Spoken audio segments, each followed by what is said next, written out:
नमस्कार दर्शकों, स्वागत है आपका हमारे चैनल एस्ट्रो सारथी में, जहां हम ग्रहों की चाल, भाग्य के संकेत और समय के रहस्य को सीधा ज्योतिष की दृष्टि से समझने की कोशिश करते हैं, वह भी बिल्कुल सरल और साधारण सी भाषा में। मैं आचार्य शिवी आप सभी का हार्दिक अभिनंदन करती हूँ। दर्शकों, आज का वीडियो बहुत महत्वपूर्ण है क्योंकि आज के वीडियो में हम बात करने जा रहे हैं विक्रम संवत्सर की। जी हाँ, 2083 विक्रम संवत हमारा शुरू होने जा रहा है और यह वीडियो आप सभी के लिए अत्यंत महत्वपूर्ण है। इसमें जिस संवत की हमने चर्चा करी है वह केवल पंचांग का परिवर्तन नहीं है, बल्कि समय की दिशा, प्रकृति की भाषा और मानव कर्मों के परिणामों को समझने का एक अवसर भी है। अभी जो संवत प्रारंभ हो रहा है वह संवत 2083 है, जो 19 मार्च 2026 से आरंभ होकर 10 मार्च 2027 तक प्रभावी रहेगा। यह वीडियो 12 की 12 राशियों के लिए पूर्ण रूप से लागू होगा, क्योंकि संवत्सर का प्रभाव व्यक्तिगत कुंडली से पहले सामूहिक चेतना, देश, समाज और प्रकृति पर पड़ता है। चंद्रमा की गणना के अनुसार यह पूरा वर्ष चैत्र, वैशाख, ज्येष्ठ, आषाढ़, श्रावण, भाद्रपद, अश्विन, कार्तिक, मार्गशीर्ष, पौष, माघ और फाल्गुन, इन सभी महीनों को शुक्ल और कृष्ण पक्ष सहित समाहित करेगा। इस वर्ष एक विशेष बात यह है कि ज्येष्ठ मास में अधिक मास अर्थात पुरुषोत्तम मास आएगा, जिसके कारण यह वर्ष 12 नहीं बल्कि 13 महीनों का होगा। ज्येष्ठ मास अधिक मास होने से ज्येष्ठ अधिक मास 17 मई से 15 जून तक रहेगा। यह संयोग बहुत दुर्लभ होता है और अपने साथ विशेष आध्यात्मिक और कार्मिक संकेत लेकर के आता है। संवत 2083 का नाम रौद्र संवत्सर है। रौद्र शब्द का अर्थ सामान्य भाषा में क्रोध, हिंसा या विनाश से जोड़ते हैं हम, लेकिन शास्त्रीय दृष्टि से रौद्र का संबंध भगवान रुद्र अर्थात शिव के उस स्वरूप से है जो विनाश नहीं बल्कि शुद्धिकरण करते थे। रुद्र तत्व का कार्य होता है जो सड़ा हुआ है, जो असंतुलित है, जो अपने समय से आगे बढ़ चुका है, उसे हटाकर नए निर्माण का मार्ग प्रशस्त करना। रौद्र संवत्सर वह वर्ष होता है जिसमें घटनाएं अचानक घटती हैं, गति तीव्र होती है और परिवर्तन को टाला नहीं जा सकता। ऐसे वर्षों में प्रकृति अपनी भाषा में संकेत देती है। भूकंप, अग्निकांड, तूफान, अत्यधिक वर्षा या सूखा, ज्वालामुखी गतिविधियां, ये सभी प्राकृतिक आपदाएं नहीं होती, बल्कि मानव और प्रकृति के बीच बिगड़े संतुलन की अभिव्यक्ति होती है। सामाजिक और राजनीतिक स्तर पर भी सत्ता, शासन, प्रशासन और नेतृत्व में बड़े बदलाव देखने को मिलते हैं। जनमानस में आक्रोश, आंदोलन और विरोध की ऊर्जा बढ़ती है, क्योंकि दबे हुए प्रश्न सामने आने लगते हैं। ये समझना बहुत आवश्यक है कि रौद्र संवत्सर केवल विनाश का वर्ष नहीं है, बल्कि यह चेतावनी और जागरण का वर्ष होता है। जो समय रहते नहीं सुधरता उसे झटका देकर के सुधारता है। यह वर्ष मनुष्य से आत्मनियंत्रण, संयम और विवेक की अपेक्षा करेगा।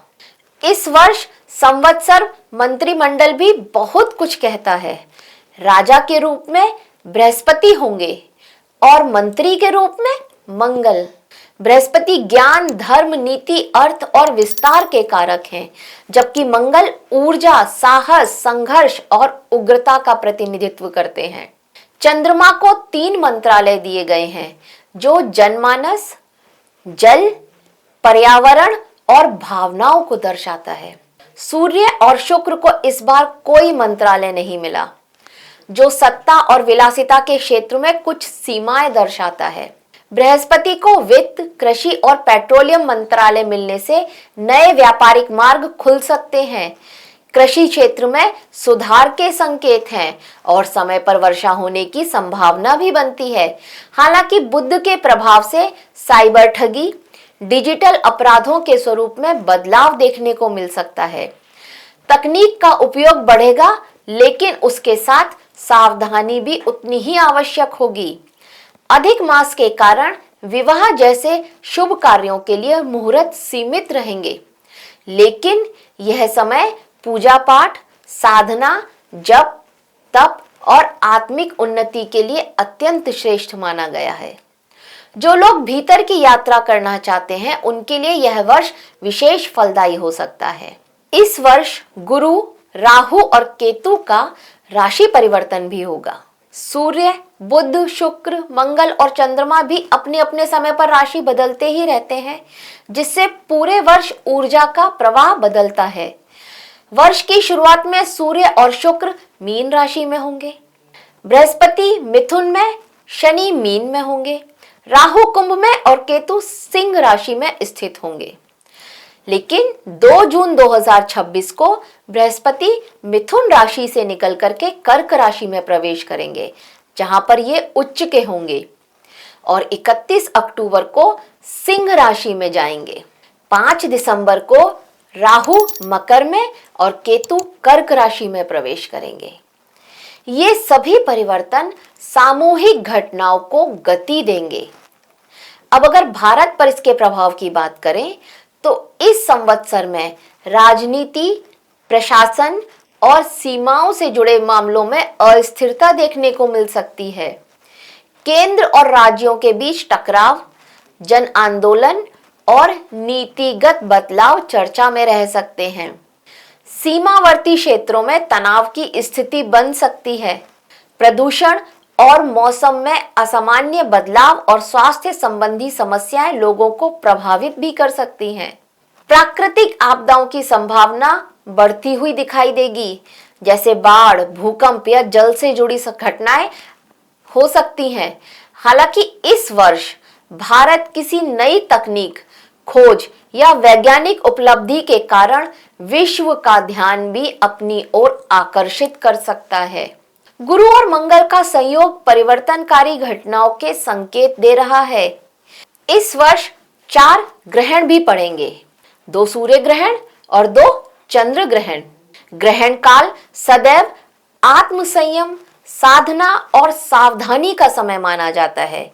इसके साथ ही इस वर्ष 2 बार खप्पर योग भी बनेगा।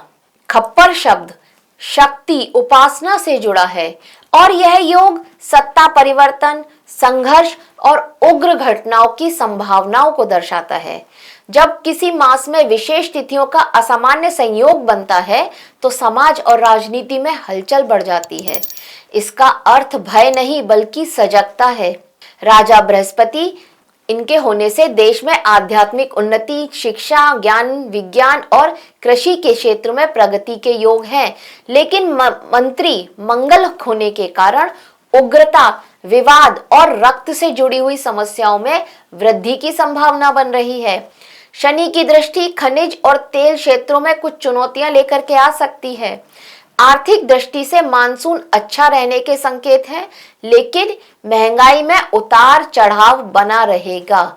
सोने और चांदी की कीमतों में तेजी और गिरावट दोनों देखने को मिल सकती है इस वर्ष।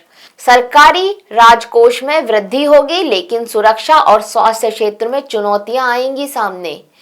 अब अगर हम राशियों की बात करें, तो यह संवत विशेष रूप से मेष, वृश्चिक, धनु और मीन राशि वालों के लिए अपेक्षाकृत अनुकूल रह सकता है। इन राशियों को करियर में उन्नति, धन लाभ और नए अवसर, सामाजिक मान सम्मान की प्राप्ति हो सकती है। राजनीति, प्रशासन या नेतृत्व से जुड़े लोगों के लिए यह वर्ष बहुत महत्वपूर्ण निर्णयों का हो सकता है। अब देखते हैं विस्तार से सभी राशियों पर क्या प्रभाव पड़ेगा, सभी राशियों के लिए कैसा रहेगा यह संवत्सर। तो देखिए, मेष राशि के लिए रौद्र संवत्सर साहस और संयम की परीक्षा लेकर आएगा। गुरु का राजा होने से नेतृत्व के अवसर बनेंगे, लेकिन मंगल मंत्री होने के कारण क्रोध और जल्दबाजी नुकसान पहुंचा सकती है। करियर में नई जिम्मेदारियां आएंगी, पर टकराव से बचना जरूरी होगा। आर्थिक मामलों में जोखिम सोच समझ कर लें। भावनात्मक रूप से तीव्रता रहेगी, इसलिए प्रतिक्रिया नहीं उत्तर देना सीखें। यह वर्ष सिखाता है कि शक्ति का सही उपयोग ही सफलता दिलाता है। नियमित ध्यान और शिव स्मरण से ऊर्जा संतुलित रखें। अब वृषभ राशि के लिए यह संवत्सर स्थिरता को नए ढांचों में ढालने का है। अधिक मास आत्मचिंतन का अवसर देगा। धन में उतार चढ़ाव संभव है, लेकिन गुरु की कृपा दीर्घकालीन लाभ दे सकती है। रिश्तों में अधिकार भाव से बचें। कार्य क्षेत्र में धीमी लेकिन ठोस प्रगति होगी।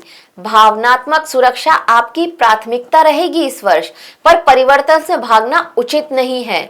धैर्य, सेवा और पृथ्वी तत्व से जुड़ी साधना आपके लिए सहायक रहेंगी। मिथुन राशि के लिए रौद्र संवत्सर विवेक की अग्नि जलाता है। गुरु के प्रभाव से ज्ञान, संवाद और निर्णय क्षमता बढ़ेगी। करियर में बदलाव, नई दिशाएं मिले संभव है। वाणी तीखी हो सकती है, इसलिए शब्दों का चयन सावधानी से करें। आर्थिक अवसर मिलेंगे, पर बिखराव से बचना होगा आपको। भावनात्मक स्पष्टता आएगी। लेखन, अध्ययन और मंत्र जाप से मानसिक संतुलन बनाना सही रहेगा। तो वही कर्क के लिए यह वर्ष भावनात्मक परिपक्वता का है। ग्रहों के प्रभाव से मन भीतर की ओर मुड़ेगा। परिवार और घर से जुड़े निर्णय सोच समझ करके लें। कार्य क्षेत्र में दबाव रहेगा, पर अंततः स्थिरता आएगी। धन में सुरक्षा की चाह बढ़ेगी। भावनाएं तीव्र होंगी, लेकिन बहाव में ना बहें। चंद्र साधना और शिव अभिषेक से मन शांत रहेगा आपका। सिंह राशि के लिए रौद्र संवत्सर अहम से आत्मबोध की यात्रा लेकर आएगा। केतु का प्रभाव भीतर झांकने को प्रेरित कर रहा है। पद और प्रतिष्ठा में बदलाव संभव है। करियर में दिशा बदलेगी, जो दीर्घ काल में हितकारी होगी। आर्थिक निर्णयों में धैर्य आवश्यक होगा। रिश्तों में विनम्रता सीखना जरूरी होगा आपको। सेवा भाव और नम्रता ही वास्तविक शक्ति बनेगी आपकी। तो वही कन्या के लिए यह वर्ष सेवा और सुधार का होगा। गुरु और मंगल की ऊर्जा आपको कर्मठ बनाएगी। कार्य क्षेत्र में जिम्मेदारियां बढ़ेंगी, पर परिणाम भी मिलेंगे। स्वास्थ्य और दिनचर्या पर विशेष ध्यान देना होगा। धन में क्रमिक सुधार होगा। भावनात्मक रूप से व्यवहारिक दृष्टि रहेगी। अनुशासन और अधिक मास की साधना से श्रेष्ठ फल मिल सकते हैं इस वर्ष। तुला राशि के लिए रौद्र संवत्सर संतुलन की परीक्षा है। रिश्तों और साझेदारी में स्पष्टता जरूरी होगी। करियर में निर्णय लेने होंगे। टालना नुकसान दे सकता है। आर्थिक मामलों में संतुलित दृष्टि रखें। भावनात्मक रूप से सामंजस्य चाहेंगे, पर स्वयं की उपेक्षा ना करें। संयम और शिव उपासना से आंतरिक स्थिरता आएगी आपके जीवन में इस वर्ष। अगर वृश्चिक की बात करें तो यह संवत्सर गहरे परिवर्तन का संकेत दे रहा है। पुराने ढांचे टूटेंगे ताकि नया निर्माण हो सके। करियर और बड़ा मोड़ संभव है। धन में अचानक से लाभ या व्यय हो सकता है। भावनात्मक तीव्रता रहेगी, इसलिए आत्मनियंत्रण आवश्यक है। भय नहीं, साहस और साधना से आगे बढ़ें। धनु के लिए रौद्र संवत्सर ज्ञान और मार्गदर्शन का वर्ष होगा। गुरु की प्रधानता सही दिशा दिखाएगी। करियर में शिक्षा, परामर्श या यात्रा के योग भी बन रहे हैं। आर्थिक स्थिति सुधरेगी, पर खर्च भी बढ़ सकता है आपका। भावनात्मक रूप से आशावाद रहेगा यह वर्ष। गुरु स्मरण और अध्ययन से वर्ष का पूरा लाभ मिल सकता है आपको। अब मकर की बात करें तो मकर के लिए यह संवत्सर कर्म और धैर्य की मांग कर रहा है। राहु महत्वाकांक्षा बढ़ाएगा आपकी, लेकिन शॉर्टकट से बचना होगा आपको। करियर में परिश्रम अधिक रहेगा, फल धीरे धीरे मिलेगा। धन में अनुशासन बहुत जरूरी है। भावनात्मक कठोरता से बचें आप। नियमित साधना और सेवा से स्थायित्व प्राप्त होगा आपको। अब कुंभ राशि के लिए रौद्र संवत्सर नवाचार और जिम्मेदारियों का वर्ष रहेगा। ग्रहों की ऊर्जा नए विचार देती हुई दिखेगी। करियर में तकनीक और नए प्रयोग सफल हो सकते हैं आपके। सामाजिक दायरा भी बढ़ेगा। भावनात्मक रूप से स्वतंत्रता चाहेंगे पर संबंधों की अनदेखी ना करें। ऊर्जा को रचनात्मक दिशा दें आप। मीन राशि के लिए यह संवत्सर आध्यात्मिक जागरण का है। ग्रहों का प्रभाव भीतर से मजबूती देगा। करियर में सेवा, कला या आध्यात्म से जुड़े अवसर मिल सकते हैं आपको। धन में स्थिरता आएगी। भावनात्मक गहराई बढ़ेगी। ध्यान, भक्ति और करुणा को जीवन का आधार बनाएं आप। तो दर्शकों, यह था रौद्र संवत्सर का सभी राशियों पर क्या प्रभाव पड़ेगा। और अंत में मैं आपसे बस यही कहना चाहूंगी कि ये जो रौद्र संवत्सर है, ये डरने का नहीं, समझने का वर्ष है। ये वर्ष हमें सिखाएगा कि जब हम प्रकृति, समाज और अपने भीतर के संतुलन को बिगाड़ देते हैं तो समय हमें सुधारने का अवसर देता है, कभी कोमल संकेतों से तो कभी कठोर अनुभवों से। जो व्यक्ति संयम, सत्य, धर्म और आत्मनियंत्रण के मार्ग पर चलते हैं, उनके लिए यह वर्ष भी उन्नति और जागरण के द्वार खोल सकता है। रौद्र संवत्सर भय का नहीं, चेतना, साहस और आत्मनियंत्रण का वर्ष है। जो बदलेगा वही आगे बढ़ेगा, ये ध्यान रखें। तो दर्शकों, आशा करते हैं आपको हमारे द्वारा दी गई यह जानकारी अच्छी लगी होगी। अगर अच्छी लगी है तो हमारे वीडियो को लाइक करें, शेयर करें और हमारे चैनल एस्ट्रो सारथी को सब्सक्राइब करना ना भूलें। धन्यवाद।